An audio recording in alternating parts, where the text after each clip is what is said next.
Bien, hoy tenemos un invitado especial. Con él vamos a dar inicio al programa. Se trata del ingeniero Charles Prevel, expresidente de Sauder Perú Cooper Corporation. Hace unos días en Lima, con motivo de la Feria Internacional del Libro, se presentó el libro Un minero americano en Perú, una lección de paciencia y perseverancia. Son memorias escritas justamente por el ingeniero Prevel en su paso por el país, en su experiencia como ingeniero minero, pero también en su experiencia en la percepción que tiene él del Perú, ese Perú profundo, ese Perú de los Andes, ese Perú minero. Hemos querido invitarlo justamente, primero, para conocer un poco de sus experiencias en el país, segundo, para que nos comente cómo surge la idea de este libro, Un minero americano en Perú, y también mirar en perspectivas del futuro de la minería en el país, ¿no? Han pasado mucha agua en los últimos años. Él estuvo afincado en nuestro país desde el año 1965, ¿no? O sea, ha sido testigo presencial justamente de esta marcha. Ingeniero Prevel, un gusto tenerlo aquí en Enlace Regional Sur y RCR, Red de Comunicación Regional, llegando justamente a un conjunto de emisoras en cadena, en vivo, en diferentes puntos del país. ¿Cómo le va? Bueno, muchas gracias por la invitación de estar acá con ustedes. Tiene usted toda razón que mucho agua ha pasado, casi hemos ahogado. Pero mira, el motivo por el cual escribí el libro es que durante casi 35 años de experiencia, que he pasado por varias experiencias, sobre todo de diferentes gobiernos, y pensé que tal vez sería de interés de ponerlo en una forma más pensando que podría ser motivación para unos ingenieros jóvenes que quieren ser ingenieros de minas, de una experiencia de mi personal. Pero después de comenzarlo y casi terminarlo, y pensé, tiene mucho más allá, hay un mensaje acá. Y los capítulos tienen sus títulos, el nombre de cada presidente por lo cual yo he pasado. O sea, comenzando con Belundi 1. Terminando con Fujimori. Y en los capítulos, y no son del mismo número de páginas, porque en algunos casos no fueron tantas cosas malas o buenas, pero en cada capítulo yo he tratado de contar cuáles fueron mis experiencias o experiencias de la Southern. Y pensando que tal vez hay un mensaje.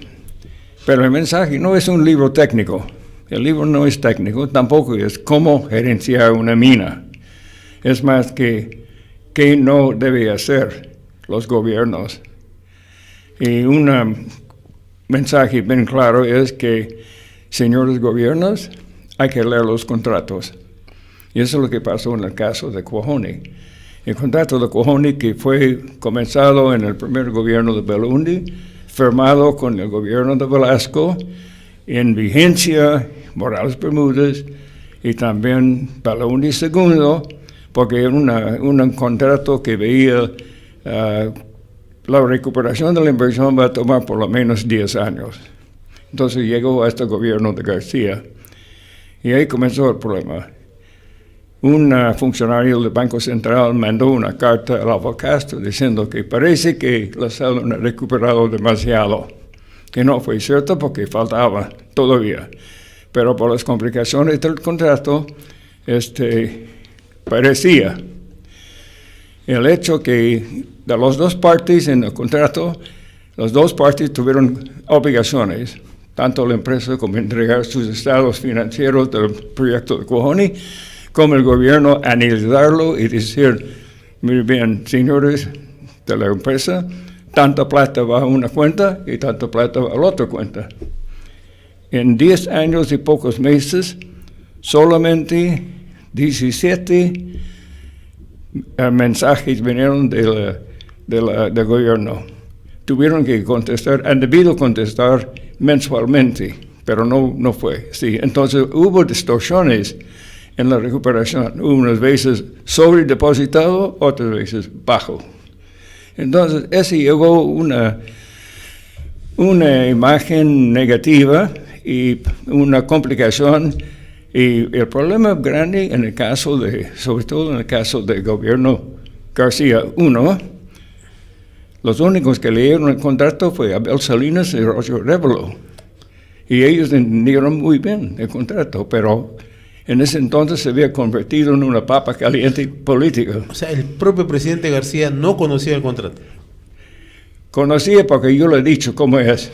Pero en esencia no lo conocía. No leía. Tampoco lo leía Abel Castro. Abel Salinas sí. Bien. Y ellos entendieron. Entonces, yo creo que APRA, por su historia contra inversión extranjera, aunque estuvo cambiando, no quería ser visto acordándose, aprobando o poniéndose en la misma cama con una compañía extranjera como la Southern. Y entonces no hizo nada, no hubo nada, no ninguna solución. Y durante los 5 años estuvimos visitando, conversando, tratando de convencerlos que hay que terminarlo. ¿Por qué? Porque la Southern tuvo listo 400 millones de inversiones para hacer, pero no hasta que terminamos con el contrato resuelto. Esto fue resuelto por fin en el gobierno de Fujimori, con el grupo de Yoshiyama, Bologna, de los Cerros, y gente así que sí tomaron el tiempo para entender lo que pasaba. Entonces llegamos a un acuerdo, la compañía recuperó su inversión y comenzó a hacer inversiones. Llegamos hasta 700 millones de dólares de inversiones, hecho en el primer gobierno de Fujimori. ¿Qué ha cambiado desde su llegada al Perú, sus 30 años que vivió acá, y cómo ve la minería ahora en el Perú? Bueno, está estancado. Y yo me pregunto por qué. Porque algunos campesinos o ONGs dicen que no se debe invertir, no se debe hacer la minería, o qué. Los mensajes son muy confundidos. Pero no hay duda, está estancado. Y tiene que ser una manera de comunicar, de conversar, de llegar a un entendimiento, porque la minería comienza a invertir, las inversiones en la minería comienzan de nuevo. Porque ese es el motor, uno de los motores principales de Perú. Y todo el mundo sabe que Perú es un mendigo sentado sobre un banco de oro, ¿no? Y para aprovecharlo, el gobierno tiene la responsabilidad de ver que las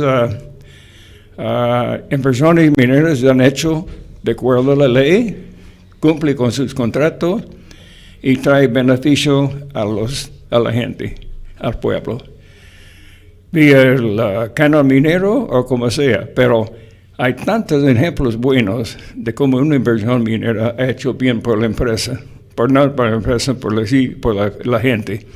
Y entendemos que no solamente es el minero que está aprovechando la inversión, sino hay varios, 4 o 5 más afuera de la mina, en otros lugares que están apoyando al mismo minero. Además, hay impuestos al gobierno, hay colegio. En el caso de las minas que han establecido campamentos, hay agua potable y buena educación. Hay el caso de una empleada, yo estoy hablando de casa, que comenzó a trabajar en Toquepala, se casó con un obrero, tiene 2 hijos, los 2 están en camino de ser profesionales. Ese es progreso. Eso es lo que hace una inversión minera. Pero la gente no lo entiende. Yo no entiendo cómo las ONGs que han entrado, financiado, escuchado por plata de Europa, no entiendo cómo ellos han convencido a los campesinos. ¿Qué cosa ha prometido esas ONGs? El ex padre Arana, Mendoza, ¿qué cosa ha ofrecido? ¿Ojotas nuevas? Ok. Y alguien tiene que sentar, me supongo el gobierno, con las compañías, los inversionistas, con las mismas comunidades y explicar cuál es el beneficio de una inversión nueva. ¿Por qué cree usted, señor Prevel, que ha sucedido esto en el Perú? ¿Por qué cree que entonces estamos, como usted señala así contundentemente, que en términos de inversión minera estamos parados? ¿Qué falló? Bueno, yo creo que en parte es la historia negativa de la minería, en el sentido cómo ha dejado minas abandonadas, cómo ha dejado donde estuvieron trabajando desde la llegada de los españoles. Eso ha ocurrido en todas partes del Perú. Y yo me supongo que es esa parte. Y es un problema que los mineros mismos tienen que aclarar con mejores comunicaciones. Tienen que hacer entender a la gente. Eso es lo que hoy día es muy diferente. La tecnología nos permite tratar mejor el ambiente. Ahora, en este correlato que usted nos está explicando, ¿cuál cree usted que debe ser el papel que debe adoptar el Estado? Yo escuché el otro día unas declaraciones suyas donde usted dice que en la situación que atraviesa la minería actualmente en el país, es importante que el Estado cumpla un rol más activo, más de acompañamiento. Desde su experiencia, ¿cómo se debería ejecutar esto? ¿Cuáles deberían ser las acciones, los pasos y cuáles deberían ser los mecanismos para que el Estado acompañe estas grandes inversiones y nuevamente resurja el tema de la minería, ¿no? En el país no hay dudas que somos un país minero, dependemos de la minería. Gran parte del desarrollo alcanzado en muchas de las provincias son generadas justamente por la minería, ¿no? Pero esto requiere justamente de un acompañamiento para frenar eso que ha ido avanzando en los últimos años, que es la conflictividad social. Bueno, si he entendido bien, el mismo presidente Kuczynski ha dicho que va a comenzar a participar, no el mismo directamente, pero el gobierno va a comenzar a participar más con los inversionistas. Yo creo que es importante que al comienzo que debe haber un representante del gobierno junto con el inversionista para explicar los beneficios. El gobierno es el custodio de los recursos del Perú, tanto minerales como otros. Y entonces tiene que cuidar que están aprovechados en una forma de beneficio a todos. Y entonces hay que explicarlo, dar la confianza. Y esa no es una cuestión de una sola reunión, porque la gente ahí requiere conocer a la persona que está viniendo a hablar, tiene que llegar a tener confianza en la persona, y no es un proceso de una sola reunión, hay varios. Yo tuve la experiencia después de jubilarme de la Southern, vine a trabajar con una compañía que se llama Minero Perú, y Perú Copper, y en Toromocho. Sí. Y en Toromocho el problema fue que el pueblo de Morococha estuvo justo en el centro del depósito, y tuvimos que sentarnos varias horas con el consejo directiva de Morococha y hasta en asamblea general con la misma gente, explicándolos y ganando su confianza. Y en el caso de Toromocho, el problema fue que vivieron ahí en el centro, en unas casas deshechas, 70% no tuvo agua ni desagüe, y era un desastre. Yo no sé cómo han pasado todos los años sin cumplir con los reglamentos del gobierno.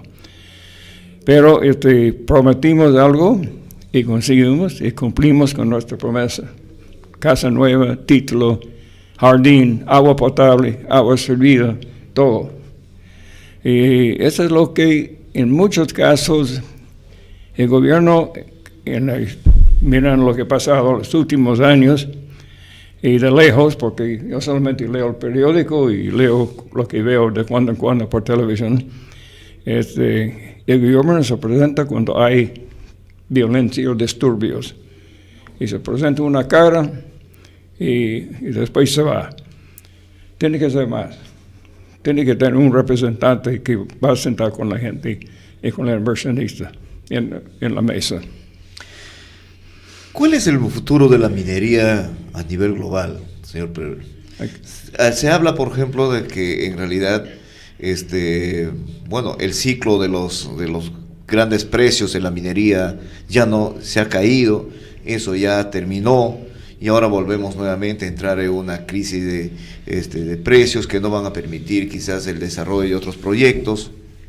¿Cuál es el futuro en realidad? Usted que está metido en el negocio de la minería, y usted es un observador quizás privilegiado de todos estos procesos, no solamente en el Perú, sino en otras partes del mundo. ¿Cómo estamos? Yo estuve en el directorio de un grupo que se llama International Copper Association, que veía todos esos problemas a nivel del mundo. Y medimos el consumo de, sobre todo cobre, en términos de kilos por cápita. Por ejemplo, en los Estados Unidos, Europa, Japón, el consumo es más o menos 11 a 13 kilos por persona. Bueno, cada año no van a consumir las cosas que producen, etcétera, etcétera. En cambio, acá en el Perú es más o menos medio kilo a 1 kilo, bien bajo. Y eso es más o menos una medida del estándar de vida, nivel de vida que tiene un país. China está más o menos 2 kilos. La India peor. Una vez que se arrancan de nuevo la economía de China y después se puede arrancar la de India, no va a haber cobre suficiente para abastecerlos. Porque alcanzar 11 kilos por persona con esas poblaciones es tremendo. Ahora, no sé si van a hacerlo o no, pero de todas maneras tiene que mejorar las economías, tiene que mejorar su manera de vivir y con eso va a aumentar el consumo de metales. Perú no es un país que consuma mucho cobre, como le dije, 2 kilos más o menos. Entonces, esa es parte del problema, el bajo consumo y los ciclos que pasan las economías. China está en una depresión tremenda ahora. O sea, mercado siempre va a haber para el cobre. No, yo creo que sí. ¿Qué va a reemplazarlo? Nada. ¿Cómo se llama? El fibra óptica entró, hizo su impacto, pero el cobre seguía. O sea, uno de los principales alambres, tubos, de todo. Siempre va a haber. El carro, en 1983, este grupo, International Copper Association, estuvo preocupado porque la cantidad de cobre en un carro ha bajado casi a 12 libras, un poquito menos de 6 kilos. Hoy día está por más o menos 45 libras por carro. ¿Por qué? Todos los sistemas, usted quiere un aire acondicionado, quiere un radio, quiere ventanas eléctricas, todo requiere un sistema, un circuito separado, independiente del cobre. Entonces, ese es un factor que es importante porque ha aumentado solamente en automotriz, ha aumentado bastante el consumo de cobre. Entonces, siempre va a haber economía, mercado. Y en esa perspectiva, señor Prevel, ya mirando el tema global, y si miramos la minería en el Perú, ¿qué futuro ve usted de la minería en el Perú? En términos de potencialidad, en términos de futuro desarrollo. Primero yo veo un futuro muy positivo, siempre y cuando se arregla todas las lagunas que estamos tapando ahora. 219 normas para abrir un proyecto de minería no funciona. ¿Usted diría que hay una sobreregulación ahora en el Perú? ¿Usted diría que hay una sobreregulación en el Perú? Bueno, si las normas son regulaciones, sí, sobre regulación, yo creo. No veo la necesidad de todo eso, pero por supuesto, todo eso ha pasado después de que jubilé yo. Y entonces yo no estoy al día de todos los individuos reglamentos, pero dice 219 es mucho. Hay muchas oficinas involucradas, demasiado creo. Ahora, ¿qué tanto pesa el marco jurídico para garantizar inversiones y en el caso fundamental de la minería? ¿Cómo garantizamos que un inversionista venga y tenga las condiciones justamente propicias para invertir en el Perú? Bueno, el inversionista viene y ve todos los reglamentos, todas las normas legales que tiene que cumplir, se asusta. No es que está buscando lo que se llama algo gratis, pero por lo menos tiene que ir a tantas diferentes oficinas para aprobar sus proyectos muy, muy diferentes. Mira el caso de no Bayova, sino en Tambo Grande, en el norte, que no pasaba, y por supuesto la comunidad no quería entrar, puso obstáculos. ¿Y qué está pasando ahora? Hay mineros ilegales que están minándolo. O sea, tiene que tener un entendimiento con el gobierno, cómo se va a hacerlo más fácil el trámite y que, como le dije, que el gobierno tiene que entrar para ayudar, explicar a las comunidades cuáles los beneficios que van a recibir. Ahora, el caso que usted cita es muy interesante, señor Prevel, el caso de Tambo Grande, ¿no? Porque nosotros de una u otra manera también hemos visitado esas localidades, esas zonas cercanas justamente al distrito de Tambo Grande, y hoy hay una depredación y hay hay una destrucción del medio ambiente, ¿no? Donde antes justamente que se quería que ingrese un proyecto formal, hoy está dominado por una minería ilegal, ¿no? Yeah. Bueno, ese trae otro tema. ¿Cómo medir las diferentes acciones de una empresa grande versus un minero ilegal? Y en la Southern pasamos muchos años en cual, por ser minero grande, tuvimos que pagar un sobrecosto al petróleo a Perú. Sobrecosto. Todos los demás pagaron una cifra, nosotros más. ¿Quién fue el grupo de compañías mineras dentro de esto, lo que se llamaba minera grande? La Southern, nadie más. Ni Centromin, nada. Entonces tiene que ser todos medidos por la misma regla. Y muchas veces eso no ocurre.